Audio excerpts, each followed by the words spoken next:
Curso de Português, Conceitos Gramaticais.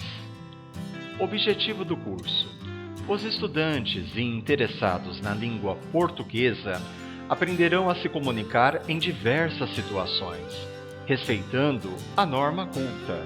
Este treinamento envolve leitura e compreensão auditiva.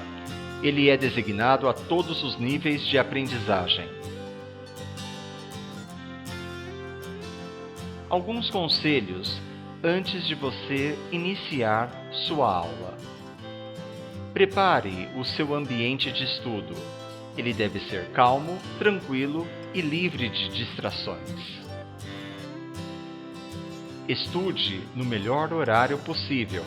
Algumas pessoas preferem estudar de manhã, outras à noite. Faça suas anotações e não esqueça de revisar seus estudos, pelo menos uma vez por semana.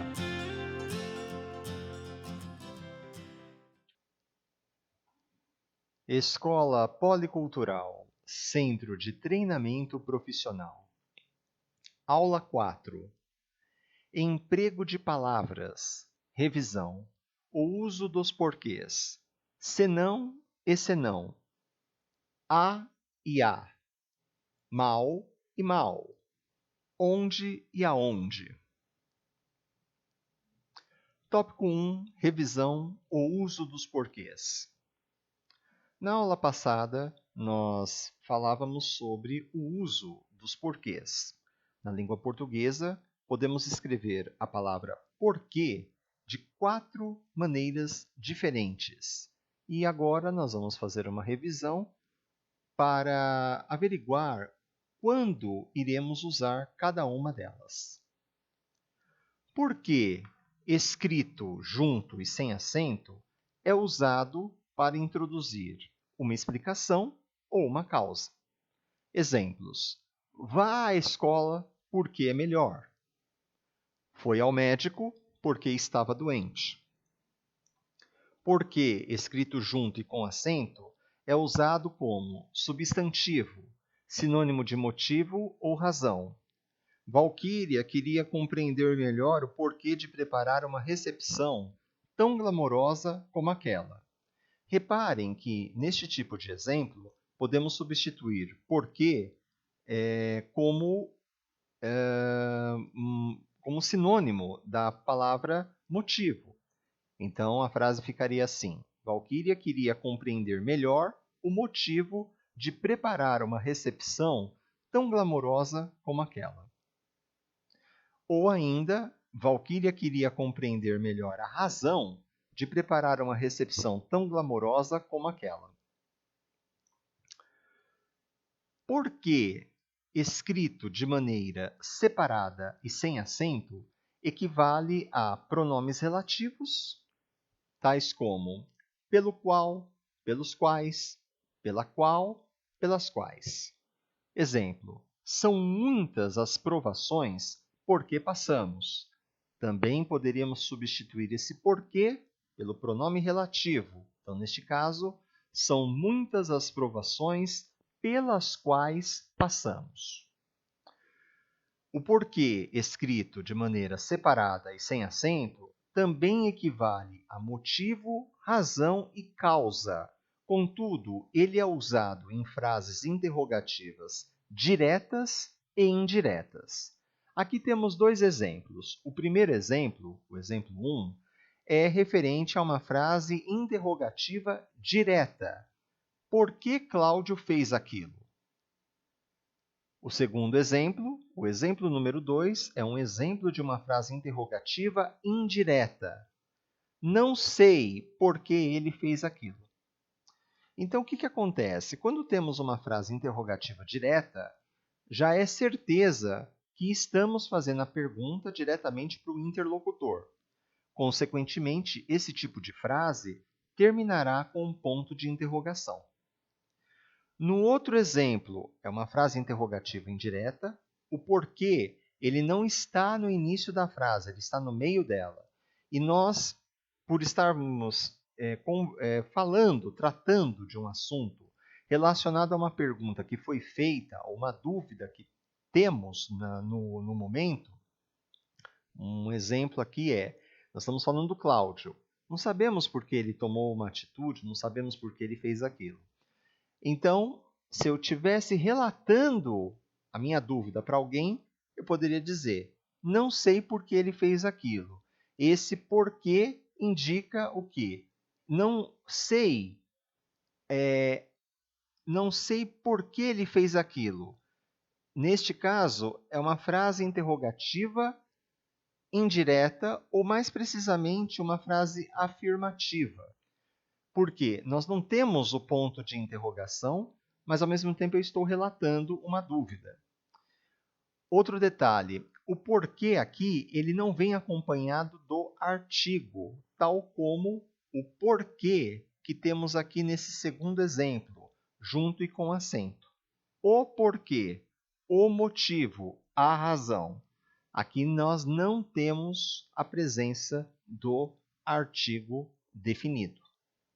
Então, quando tivermos que usar o porquê separado e sem acento, nós vamos usar também com frases interrogativas diretas. Reparem que, neste caso, o porquê ele vem no início das frases e é acompanhado também no ponto de interrogação, no final delas, tudo bem? E no segundo exemplo, nós estamos ressaltando uma dúvida, um interesse em conhecer o motivo, a razão, a causa de algo. Eu não sei o que levou ele aquilo, o que levou ele a fazer aquilo. Mas aqui eu não tenho um artigo. Então eu digo, não sei por que ele fez aquilo. Quando eu uso porquê sem o artigo, eu escrevo de maneira separada e sem acento. Se tivéssemos dito, não sei o porquê dele fazer aquilo, esse porquê entraria aqui no segundo exemplo, porquê escrito junto e com acento. Bom, o último exemplo, porquê escrito de maneira separada e com acento. Esse porquê é usado ao final da frase interrogativa. Exemplo: Leda procurou cotar algumas mobílias. Por quê? Reparem que o porquê ele veio no fim da frase. Ainda queremos saber o motivo de algo, é verdade, mas ele está no final da frase interrogativa. Então, obrigatoriamente, ele precisa levar esse acento circunflexo aí no que. Se tivéssemos dito da seguinte maneira, Leda procurou cotar algumas mobílias, ponto. Temos uma frase afirmativa. Em seguida, vamos perguntar por quê. Se o porquê estiver sozinho numa frase, certamente temos aí um interesse em saber de alguma coisa, uma pergunta. Obrigatoriamente tem um ponto de interrogação. Se o porquê estiver sozinho, obrigatoriamente ele deve ser escrito separado e com acento. Isto aqui é uma revisão. Independentemente de ser ou não uma revisão que você está assistindo agora ou vai assistir mais tarde, algumas vezes podemos ter alguma dúvida pontual sobre o uso dos porquês. Se for o caso, entre em contato com a Escola Policultural para fazer um reforço ou um exercício.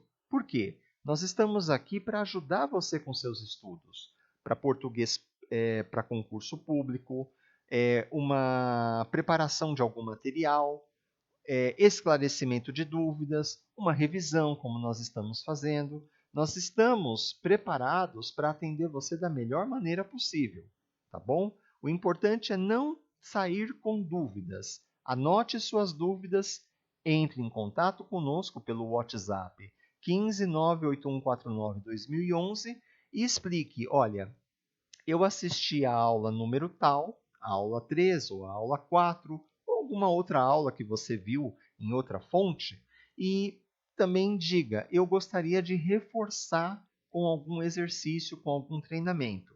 Ou, se necessário, apresente as frases que estão deixando você em dúvida. Tá certo? Estamos aqui para ajudar você como pudermos no seu estudo. O tópico 2. Quando usar senão separado e senão junto? O senão escrito separadamente é usado equivalendo a caso não. Exemplos: esperarei mais um pouco. Se não vier, irei embora. Ou ainda, esperarei mais um pouco.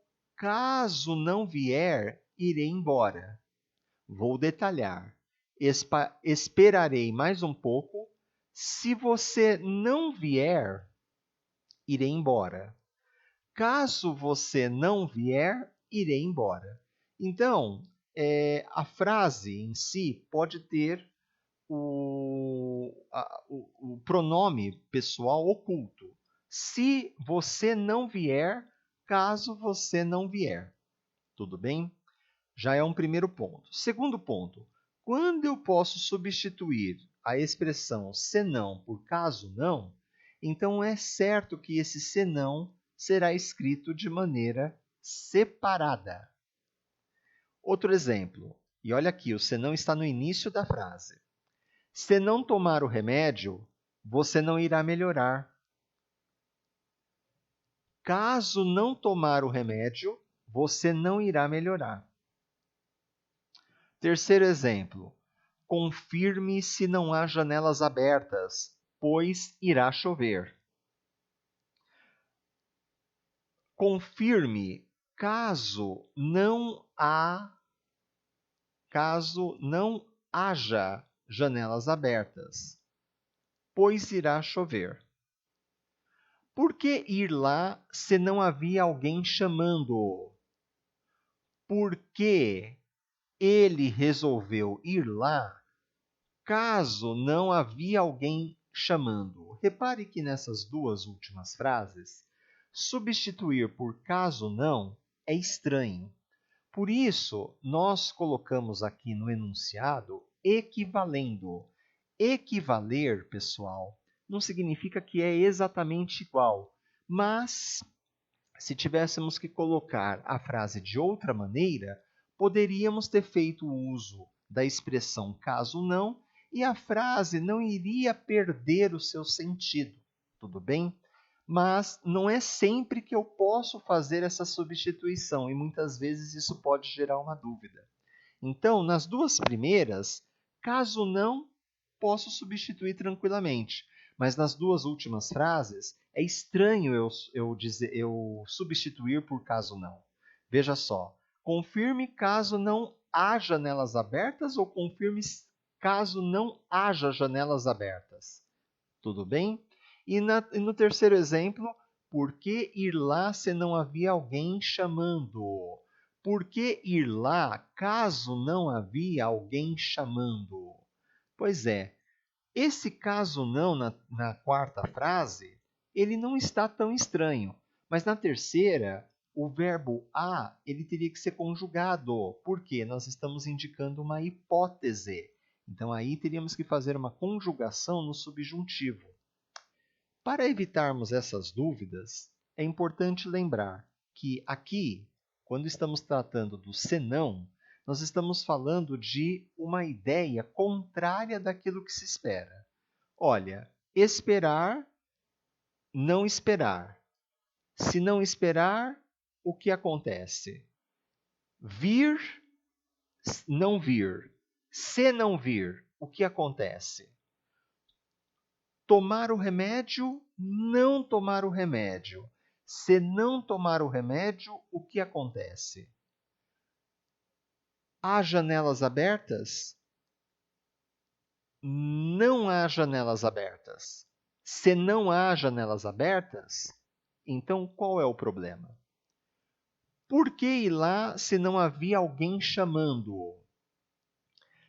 Havia alguém chamando-o? Não havia alguém chamando-o. Se não havia alguém chamando-o, então por que ele ou ela foi lá? Então, o uso do senão, ele equivale a caso não, mas não necessariamente podemos fazer uma substituição diretamente por essa expressão caso não. Algumas vezes, quando fazemos essa substituição, a frase fica um pouco sem sentido. Senão escrito junto. O senão escrito junto equivale, olha aí a palavra equivale novamente, a do contrário, a não ser, mas sim. Aqui, a substituição ela é feita sem muitos problemas. Cuidado, vamos ler os exemplos juntos. Cuidado, senão você despencará. Substituindo, cuidado, do contrário, você despencará. Outro exemplo. Não havia ninguém senão os alunos. Substituindo, não havia ninguém a não ser os alunos. Terceiro exemplo. Não queria fugir senão pedir ajuda. Substituindo, não queria fugir, mas sim pedir ajuda. Então, quando escrevemos o senão e ele é escrito junto, ele equivale, ou podemos dizer aqui, conforme esses exemplos, que ele é idêntico, ele é igual a essas expressões em destaque. Do contrário, a não ser, mas sim. Se tivéssemos usado essas três expressões nas frases do exemplo do senão escrito separado, olha o que aconteceria. Esperarei mais um pouco, do contrário vier, irei embora. Estranho, né? Se não tomar o remédio, você não irá melhorar. Você não irá melhorar a não ser que tome o remédio. Precisei fazer uma conjugação aí diferente com o verbo tomar. Confirme se não há janelas abertas, pois irá chover. Confirme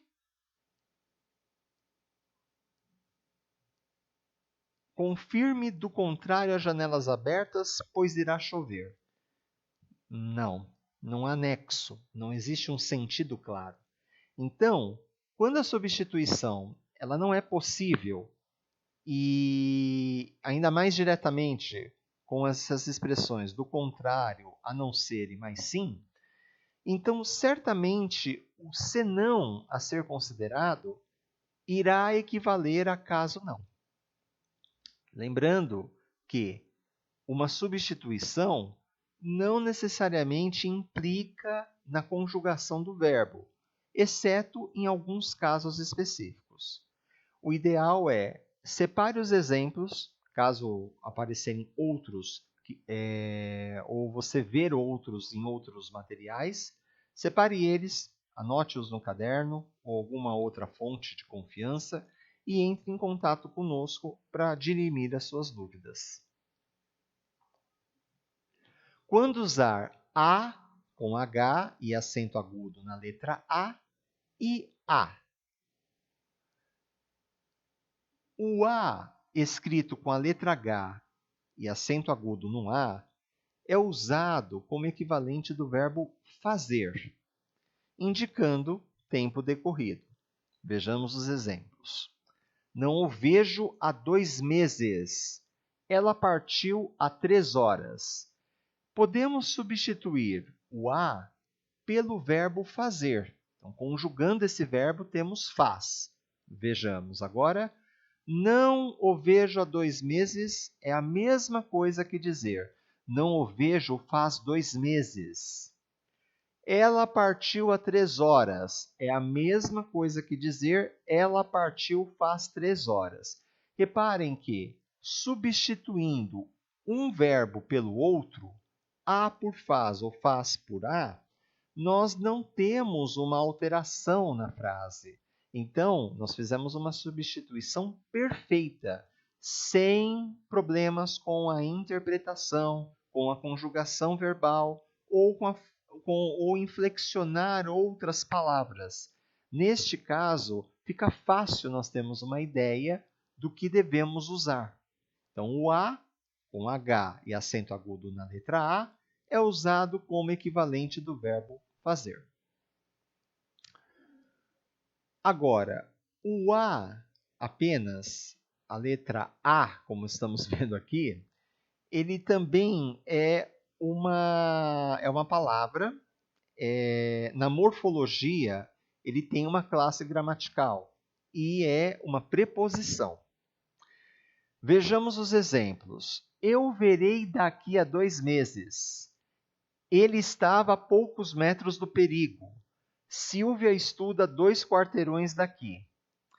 Quando nós falamos na ideia de futuro, como é o primeiro exemplo, ou ainda distância, nós podemos fazer o uso dessa preposição, tá certo?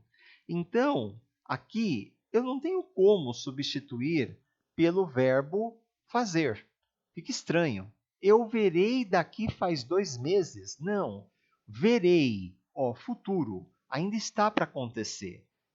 Então, eu tenho que usar uma expressão adequada. Daqui a 2 meses.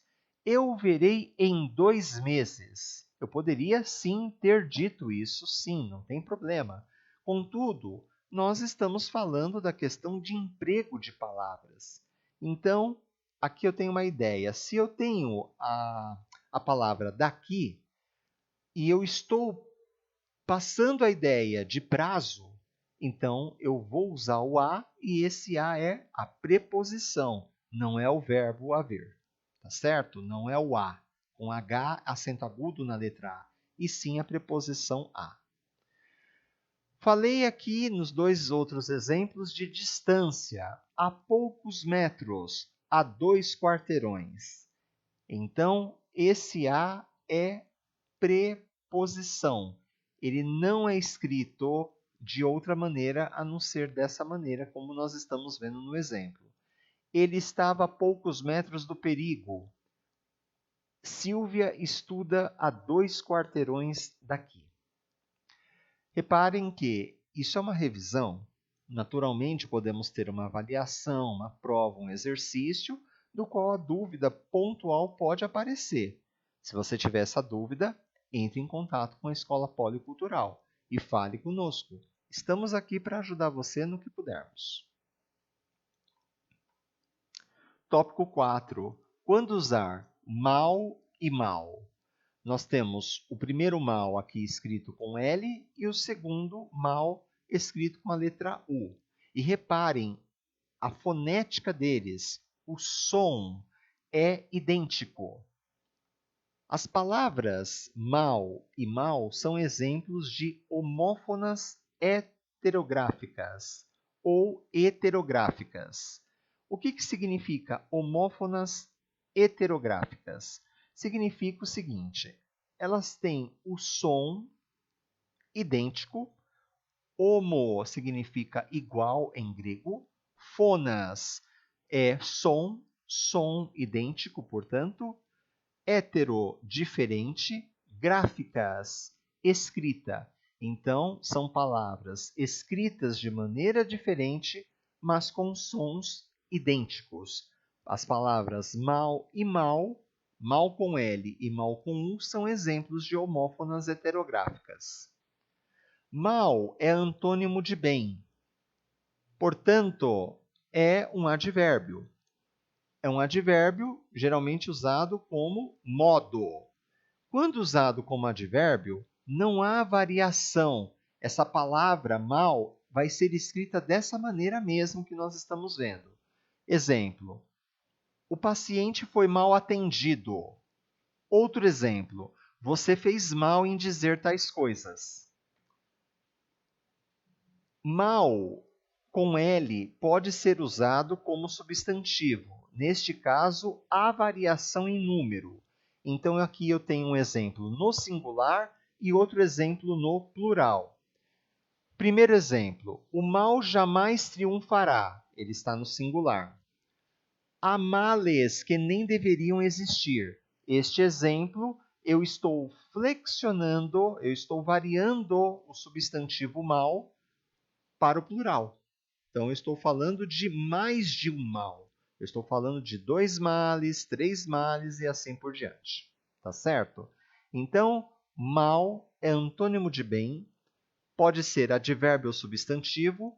Quando usado como advérbio, não varia. Quando usado como substantivo, há uma variação em número. Ela pode ser flexionada para o plural. Mal, escrito com U, é antônimo de bom. Então, essa palavra pode ser usada como um adjetivo. Bom é um adjetivo e mal também é um adjetivo. O adjetivo é a palavra que atribui uma característica a algo ou alguém. E, por ser um adjetivo, pode falar tanto de um defeito quanto de uma qualidade. Nós estamos atribuindo uma característica. Quando utilizamos mal com U numa frase, ela pode variar tanto quanto ao gênero quanto ao número. Então vejamos os exemplos. Era mau ator e vivia às custas dela. Segundo exemplo, eram más pessoas e negligentes.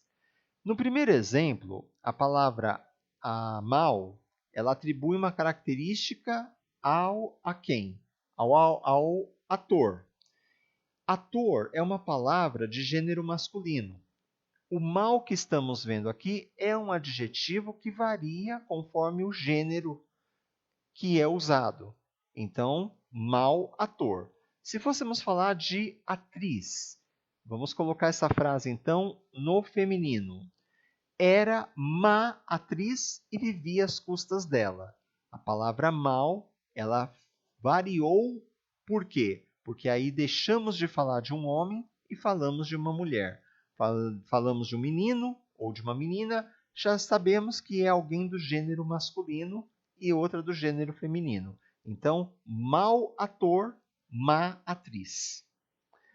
No segundo exemplo, nós temos aqui o plural. Então, se tivéssemos dito no singular, era má pessoa e negligente.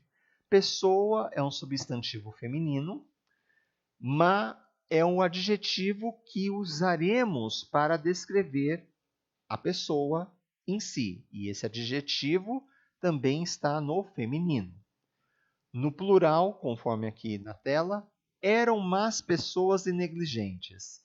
Esse mas é um adjetivo flexionado no plural, ele é feminino e está atribuindo uma característica ao substantivo pessoas. Agora, vamos ver o uso da palavra mal escrito com U como palavra substantiva. Exemplo, os maus estão perdendo a batalha. O que aconteceu aqui? Eu atribuí o adjetivo para designar um grupo. E um grupo pode ser de pessoas cuja índole é ruim, elas são más.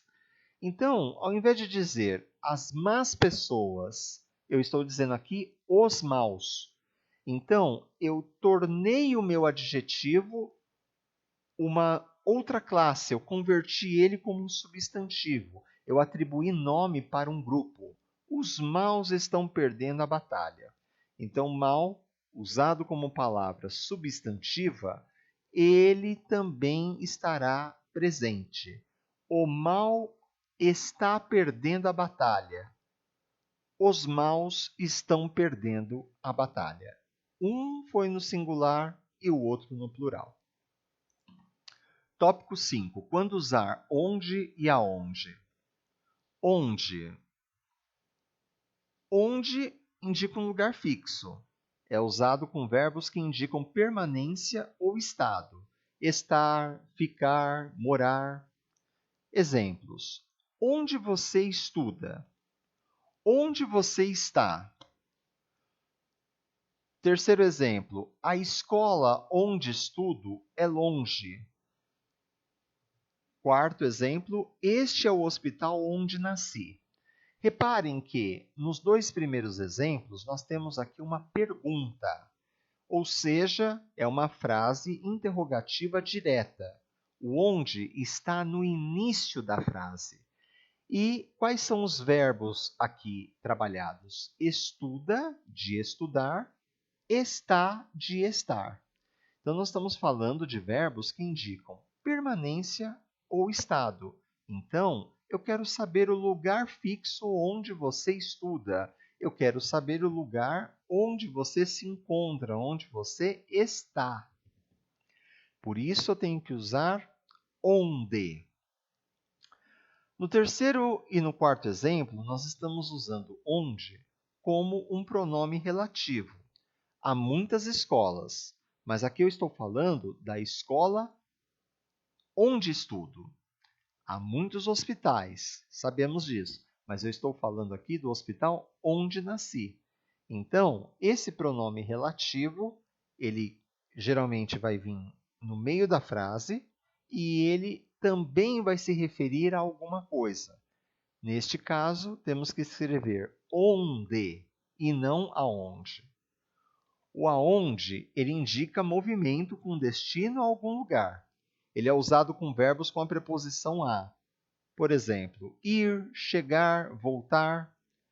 Vejamos aqui os exemplos. Aonde você vai? Quem vai, vai a algum lugar. Reparem que, ao responder à pergunta, nós temos aí a preposição. Portanto, vai é o quê? É um verbo, é uma conjugação do verbo ir. Ir a algum lugar. O ir, ele pede, ele exige essa preposição a para ter um sentido completo. Quem vai, vai a algum lugar. Então, eu não vou escrever onde, e sim aonde. Outro exemplo. Aonde eles querem chegar? Quem chega, chega a algum lugar. A pessoa pode estar falando tanto no sentido de ter o destino a algum lugar, ou ainda ela quer se referir a um assunto e precisa direcionar as pessoas para entender o seu contexto. Quem chega, chega a algum lugar. Olha aí a preposição a sendo exigida. Portanto, devemos escrever aonde, com a. Aonde eles querem chegar? Terceiro exemplo. Este é o restaurante aonde iremos. Quarto exemplo. Aquela é a casa aonde chegamos. No terceiro exemplo e no quarto, nós temos aí uma indicação de movimento com destino a algum lugar. Portanto, por termos essa ideia, nós já temos aqui que escrever aonde com a, tá? Então temos que ter aí essa atenção com onde e aonde. O onde indica um lugar fixo, o aonde indica movimento com destino a algum lugar. Espero que tenham gostado da revisão de hoje e até a próxima.